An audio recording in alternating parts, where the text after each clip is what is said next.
सह वीर्यं करवावहै स्विनावधीतमस्तु मा विद्विषावहै। ॐ शान्ति शान्ति शान्तिः।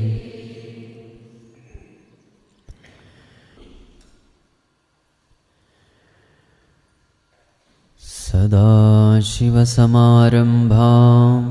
शङ्कराचार्यमध्यमाम् अस्मदाचार्यपर्यन्तां वन्दे गुरुपरम्पराम्। श्रुतिस्मृतिपुराणानाम् आलयं करुणालयं नमामि भगवत्पादं शङ्करं लोकशङ्करम्। शङ्करं शङ्कराचार्यं केशवं बादरायणं सूत्रभाष्यकृतौ वन्दे भगवन्तौ पुनः पुनः भगवन्तौ पुनः पुनः। अन्नमयादन्नमयम् अथवा चैतन्यमेव चैतन्यात् द्विजवरदूरीकर्तुं वाञ्छसि किं ब्रूहि गच्छ गच्छेति। किं गङ्गाम्बुनिबिम्बितेऽम्बरमणौ चण्डालवाटीपयः पूरे चान्तरमस्ति काञ्चनघटे मृत्कुम्भयोर्वाम्बरे प्रत्यग्वस्तुनि निस्तरङ्गसहज आनन्दावबोधाम्बुदौ विप्रोऽयं स्वपचोऽयमित्यपि महान् कोऽयं विभेदभ्रमः।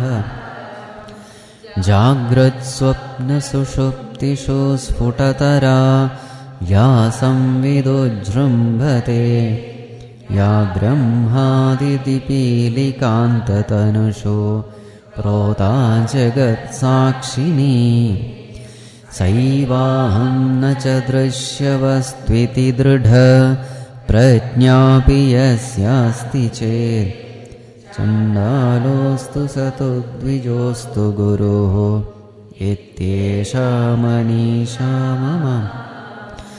ब्रह्मैवाहमिदं जगच्च सकलं चिन्मात्रविस्तारितं सर्वं चैतद्विद्यया त्रिगुणया अशेषं मया कल्पितम्। इत्थं यस्य दृढामते सुखतरे चण्डालोऽस्तु सतो द्विजोऽस्तु गुरुः इत्येषा मनीषा मम। शश्वन्नश्वरमेव विश्वमखिलं निश्चित्य वाचा गुरोः नित्यं ब्रह्म निरन्तरं विमृशता निर्व्याजशान्तात्मना। भूतं भावि च दुष्कृतं प्रहदता संविन्मये पावके प्रारब्धाय समर्पितं स्ववपुः इत्येषा मनीषा मम। यातिर्यं नरदेवताभिरहमिति अन्तःस्फुटा गृह्यते यद्भासा हृदयाक्षदेहविषयाः भान्ति स्वतो चेतनाः। तां भास्यैः पिहितार्कमण्डलनिभाम्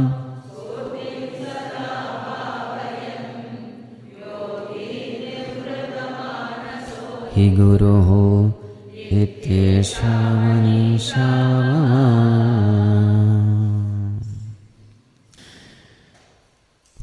To summarize the whole discussion, the first verse deals with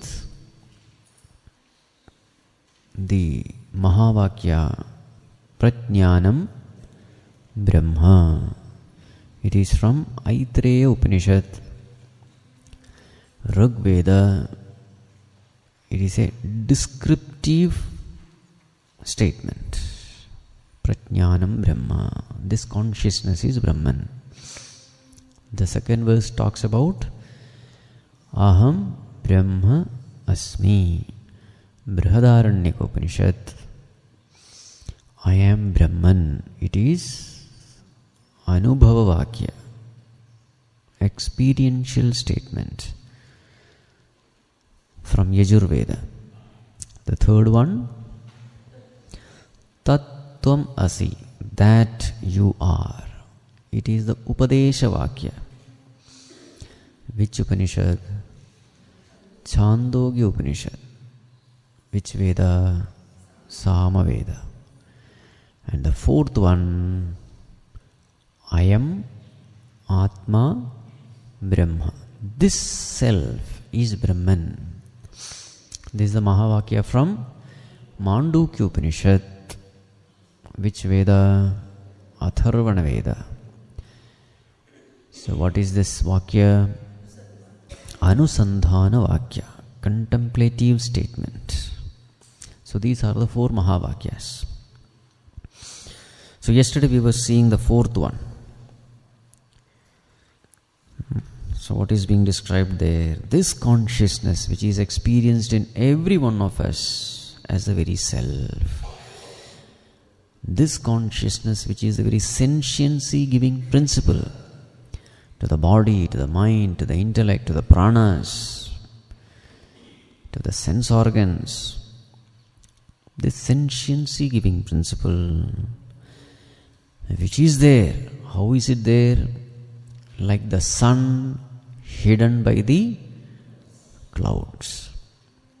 So yesterday we were seeing these clouds, they are created by the sun. They exist because of sun, but they hide the very sun itself. Now another beautiful aspect of this example is the clouds, they are such a small patch, such an insignificant thing compared to the sun. But this small patch of cloud is able to cover the sun, which is million times bigger than the earth. What does it imply?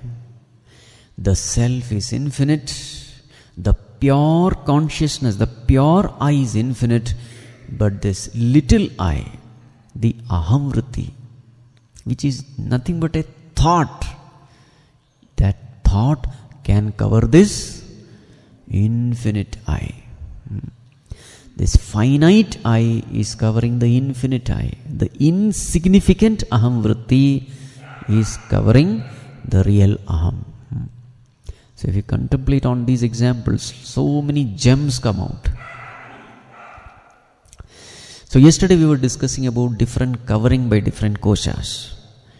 So how does this ānandamaya kosha cover the self? We tend to think that we are the body. Ānandamaya means physical body. How does the pranamaya kosha cover the self? We are distracted by hunger and thirst. Also there is another distraction. This pranamaya kosha creates another distraction. It's a subtle distraction. Very many people get stuck up in pranayama only. You know why? When you do pranayama, the mind becomes peaceful. And you misunderstand that this peace is the ultimate peace. So therefore, what happens is, you keep on doing pranayama, because if you want peace for more and more time, what you should do? You should do more pranayama. They get stuck up there. And they think this is the be all and end all of life. They don't go to the next stage. It's a trap. Jala pakshivat. Vayurodhanat liyate manah jala pakshivat rodha sadhanam. Vayurodhanat, with the control of the breath, liyate manah, mind will become quiet. Helplessly the mind becomes quiet. How? Just like the bird caught up in the net. That bird, its nature is to fly, but it is helpless. In the same way, the mind, its nature is chanchalam, but it becomes helpless when you arrest it with pranayama. Now, people may think that this is everything. Also, pranayama increases your longevity, lifespan. So people think maybe immortality is keep on doing pranayama and extend your... There are people who live thousands of years just doing pranayama. So immortality is misunderstood as existence of the body. So these are all what? Kosha, covering. Somewhere you get stuck there. This is pranamaya kosha. What is the next one? Manomaya kosha. Manomaya kosha is nothing but the sheath of likes and dislikes, the emotions. The emotions take you out. The emotions prevent you from seeing the truth. Then next one, Vijnanamaya kosha. Vijnanamaya kosha, it is an intense desire to know. So this knowing desire very many times take you away from the Atma. You are so curious to know that you get stuck in the Anatma. How many lifetimes are needed to know the Anatma? Anatma is infinite, so infinite birth also will not be sufficient. You can go on knowing and knowing and knowing.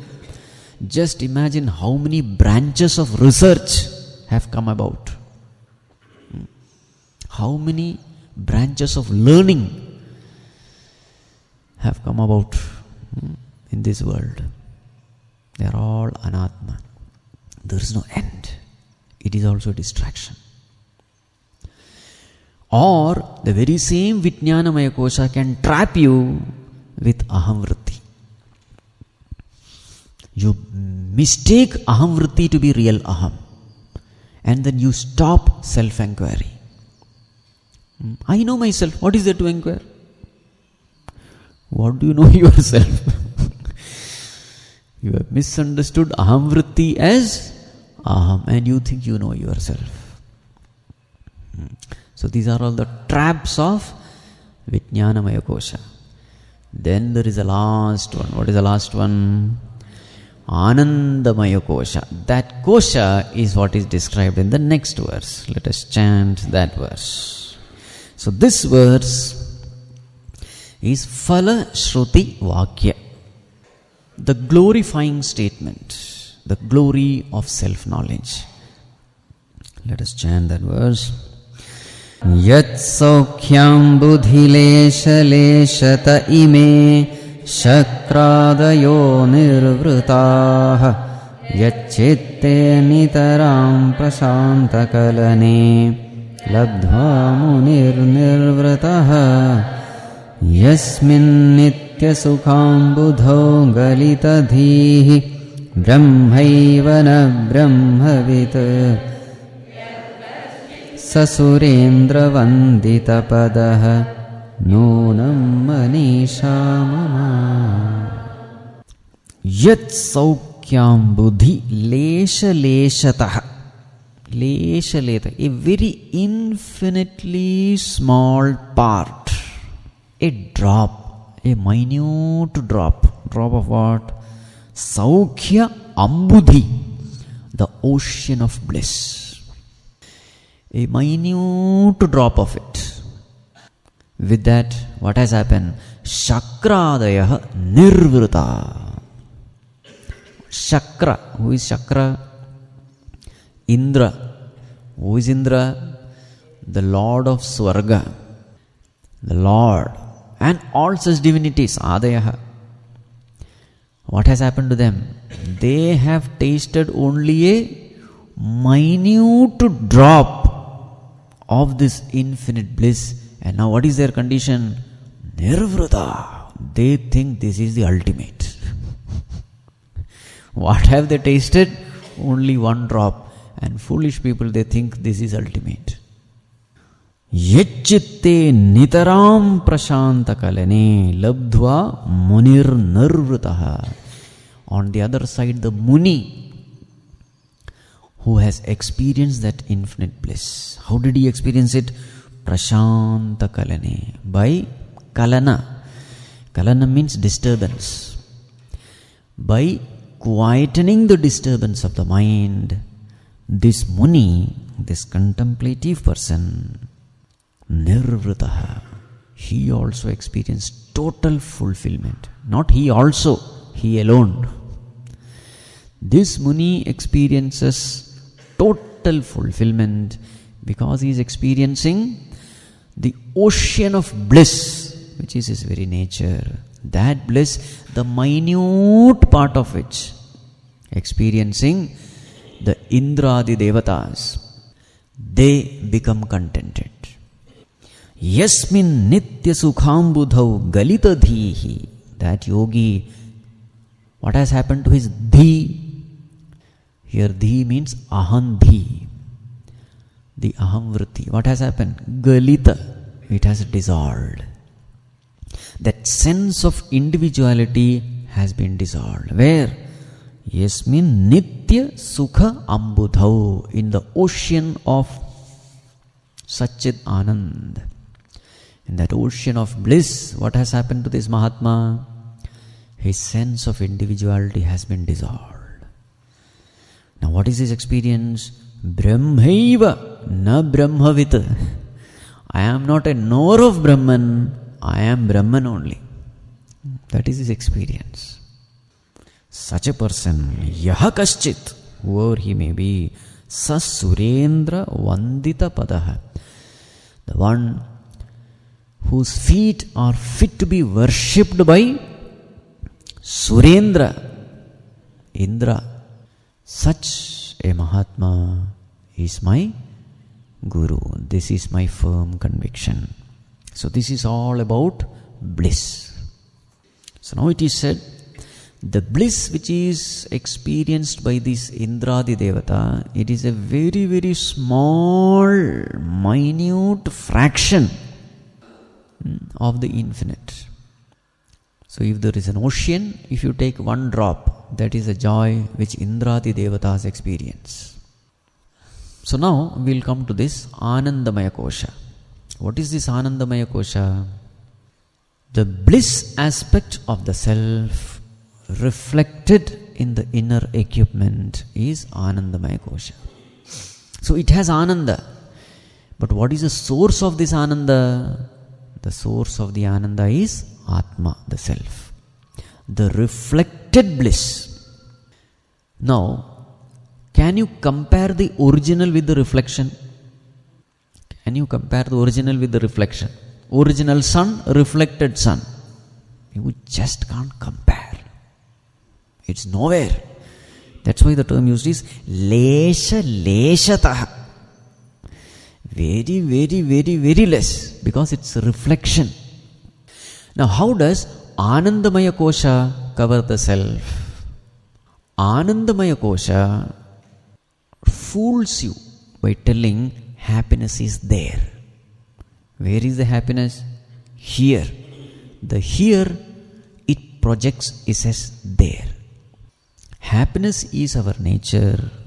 It is in the self. But what does this ānandamaya kosha do? It tempts you to believe that ānanda is not the property of the self, it is the property of the non-self, the anatma. So what is the result? You run after happiness into the world. Every reflection has this property. Here is converted into there, there is converted into here. This is the property of reflection.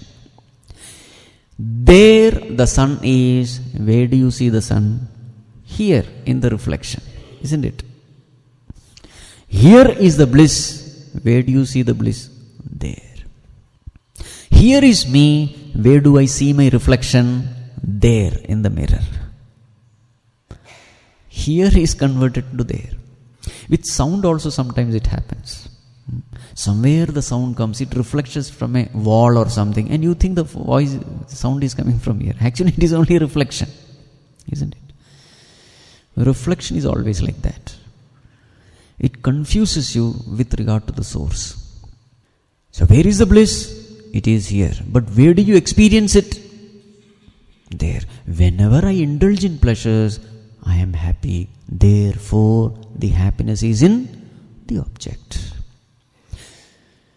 Whenever I am in the world, I am happy. So the world is the source of happiness. Now this is how the ānandamaya kosha covers you from the reality.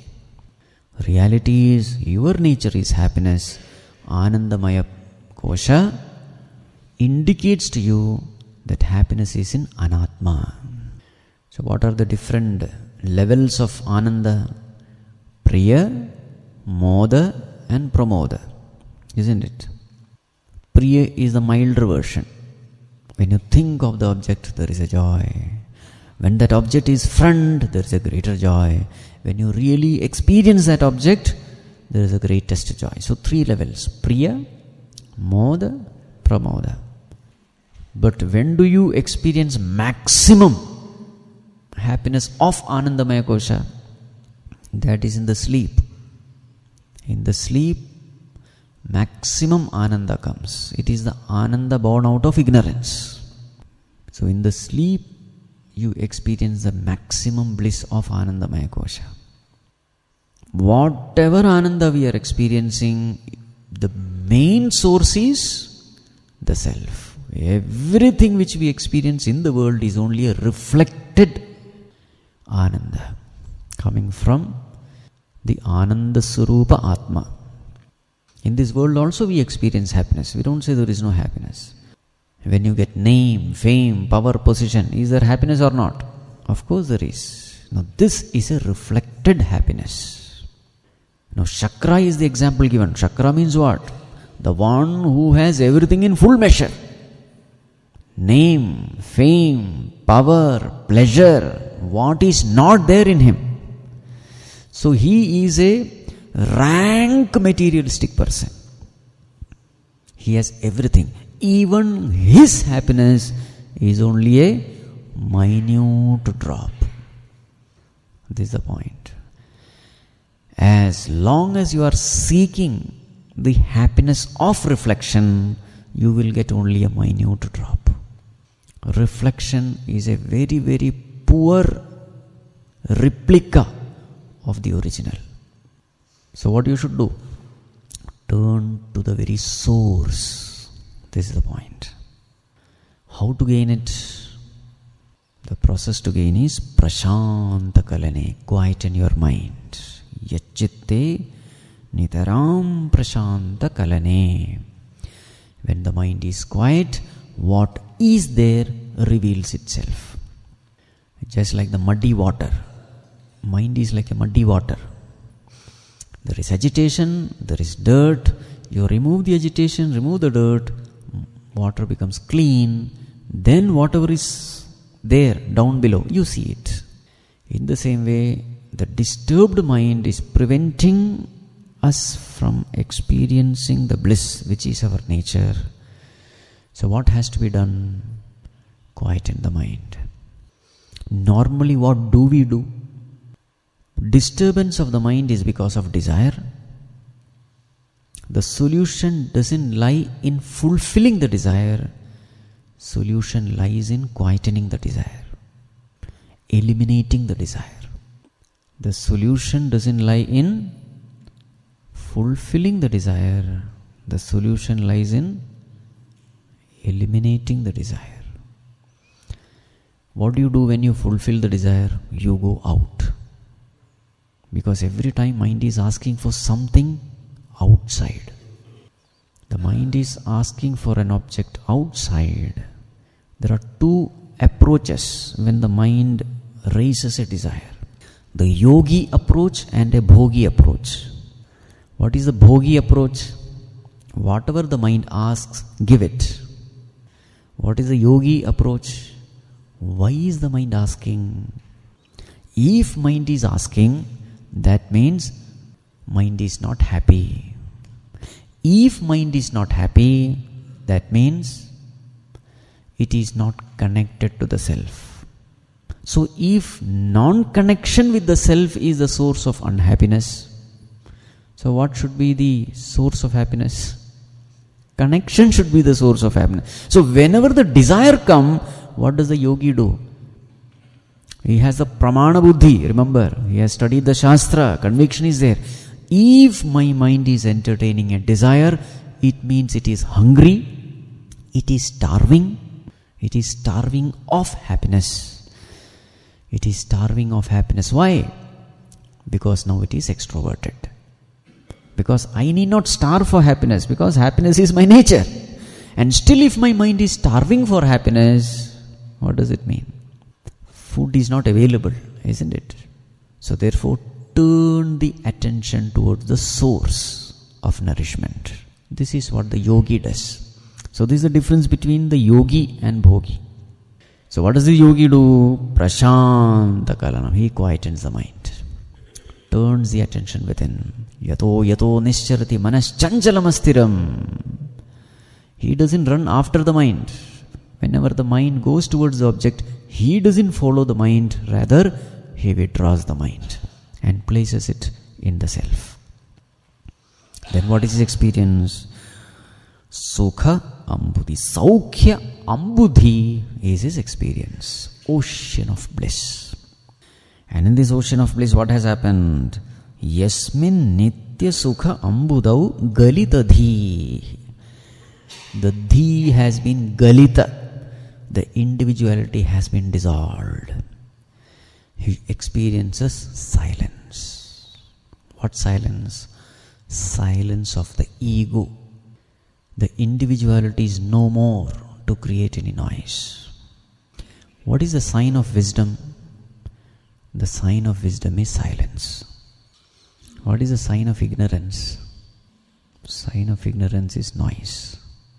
In every field. Doubt is a noise. When you clear the doubt, what happens? Mind becomes silent. Fear is noise. What happens when the fear goes away? Silence. Desire is noise. What happens when the desire goes away? Silence. Discontentment is noise. What happens when you become contented? Silence. Isn't it? Any agitation is noise. The mind which is free from agitation is silent. Desireless mind is silent. Happy mind is silence. Fulfilled mind is silent. This is the meaning Prashantakalanam. So what is the proof of wisdom? Silence. Remember, when I say silence, even the ego is not there. Ego can never be silent. Why ego can never be silent? Ego is an imperfect I. Imperfect I can never be silent. It will always crave for perfection. Ego is an unfulfilled I. Unfulfilled I will always crave for fulfillment. Ego and silence cannot go together. Ego and silence cannot go together. At the most, the ego can silence the idam vritti, not the aham vritti. So when it is said galita dhihi, that ego has been dissolved. And once the ego goes away, everything else goes away. This is the ultimate attainment, to dissolve one's individuality. Just like a drop disappears in an ocean, that's the example given here. The ocean of bliss, and there is one drop. What is this drop? The ego is the drop. If you want to experience the joy of infinity, you will have to sacrifice your finitude. Only with sacrifice you get infinity. Sacrifice the vyashti to merge with the samashti. Sacrifice the little I to become the infinite I. The finite I has to sacrifice to become the infinite I. And this is what happens in Karma Yoga also. In a grosser way, you are trained to sacrifice the little I, so that in the subtle way, in the world of meditation, you can drop the little I. So what happens in Karma Yoga? What is Karma Yoga? Sacrificing oneself for the totality. That is Karma Yoga. Performing action for the welfare of all, keeping the bigger picture in mind, without ego and egocentric desires, considering oneself as an instrument of God. So what are you doing? You are dissolving your individuality. You are sacrificing the individuality. This at the grosser level, you train yourself. In the gross world, you do this gross act. So in Karma Yoga, you dissolve the I for the welfare of we. There is a team, so you sacrifice yourself for the welfare of team. There is an organization, you sacrifice yourself for the welfare of organization. So not I, but we. What is this? This is Galita Dhi in a gross form, isn't it? Team spirit. What is this team spirit? Nothing but this only, but in a very gross form. Learning to sacrifice oneself for the totality. And you will find that even at the very gross level, it's all spiritual. Whenever the team members are together working for the welfare of the team, that team wins. But whenever the team members, individually they may be great, but if each one works for his own selfish interest, that team loses. What is this? Spirituality. So in this football game, you are there before the goal post. In front of you there is a goalkeeper. Now you want to score the goal. But your own, teammate is nearby you. He is in a better position to score the goal. What you should do? If you score the goal, your name will come in the newspaper. Your records will improve. But if he scores the goal, I am not going to come anywhere in the picture. But he is in a better position to score the goal than me. So for the welfare of the team, I should pass the ball. But for my own welfare, I should try to score the goal. What should I do? You have to do Galita Dhi. Dissolve your individuality. Forget yourself. Sacrifice yourself. You are not important. Team is important. Pass the ball. See the sacrifice? The one who has learned to sacrifice himself for the welfare of the total, he is fit to gain the highest. So first, practice these basic lessons in the world. Practice these basic lessons in the family. For the welfare of the family, let me sacrifice myself. For the welfare of the nation, let me sacrifice myself. For the welfare of the organization, let me sacrifice myself.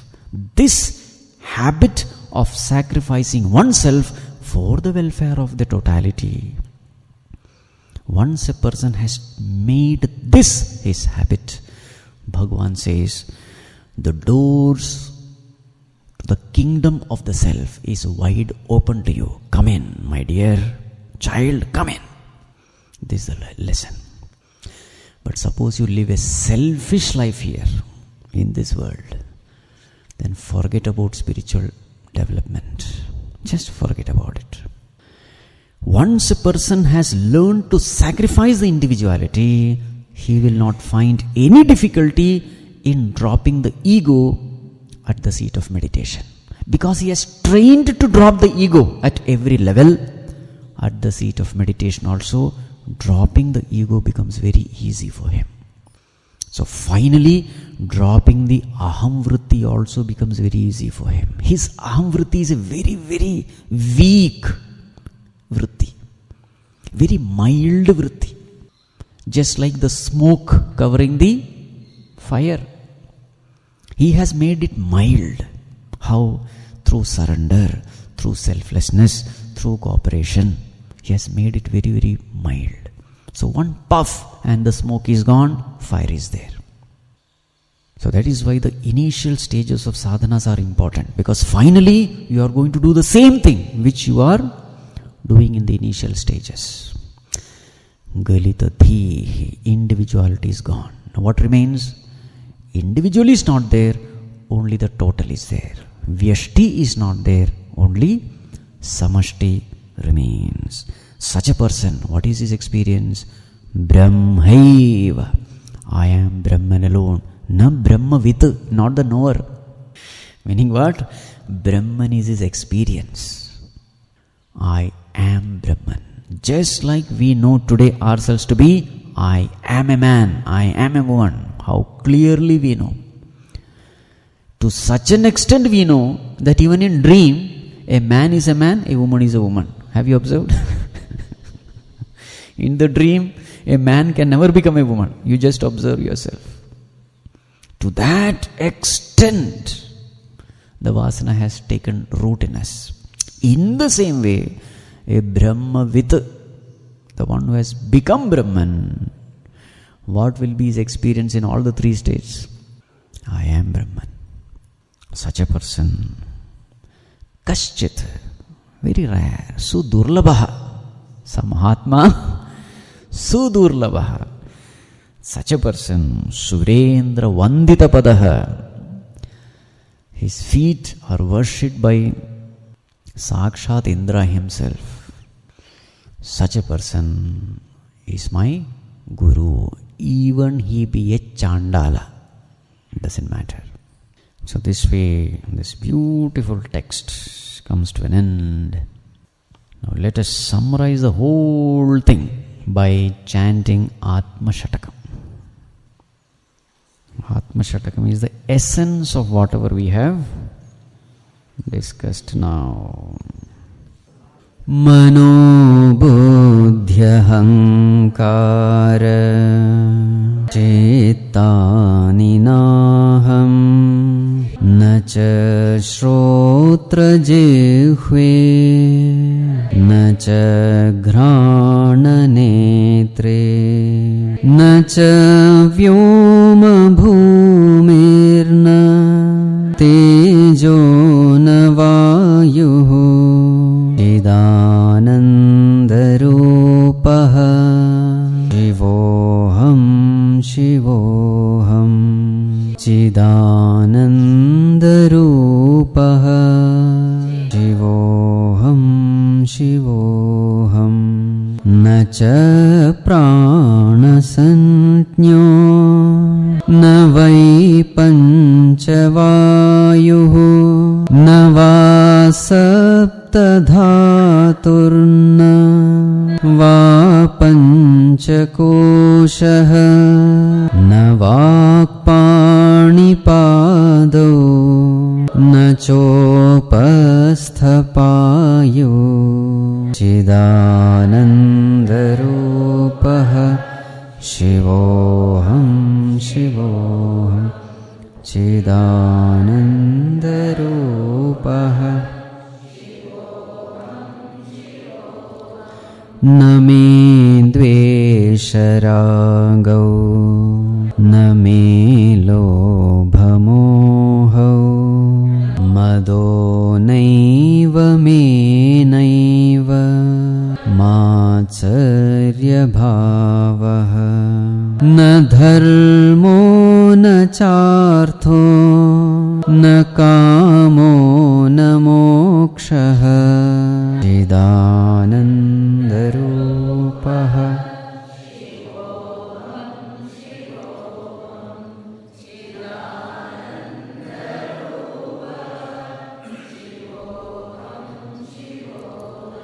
Na punyam na papam Na saukhyam na dukkham Na mantro na tirtho na Vedana yajñāha Aham bhojanam neva Bhojyam na bhokta Chidanandarupaha Shivoham Shivoham Chidanandarupaha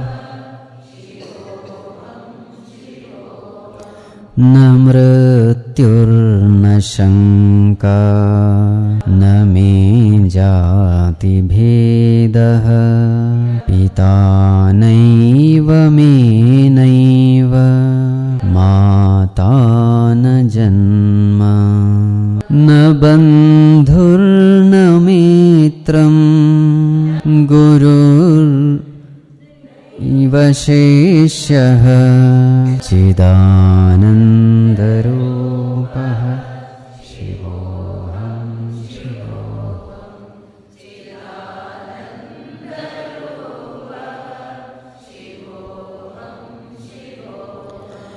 अहं निर्विकल्पो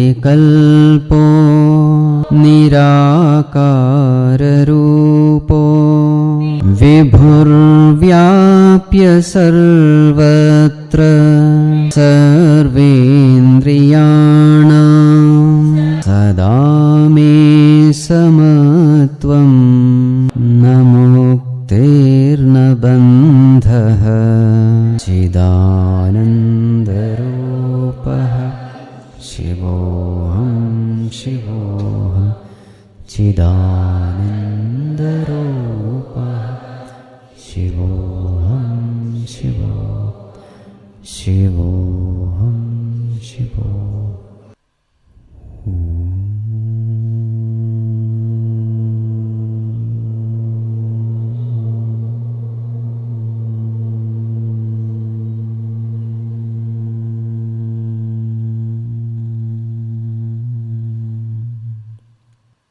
सर्वे भवन्तु सुखिनः सर्वे सन्तु निरामयाः सर्वे भद्राणि पश्यन्तु मा कश्चित् दुःखभाग् भवेत् ॐ शान्ति शान्ति शान्तिः हरिः ॐ श्रीगुरुभ्यो नमः हरिः ॐ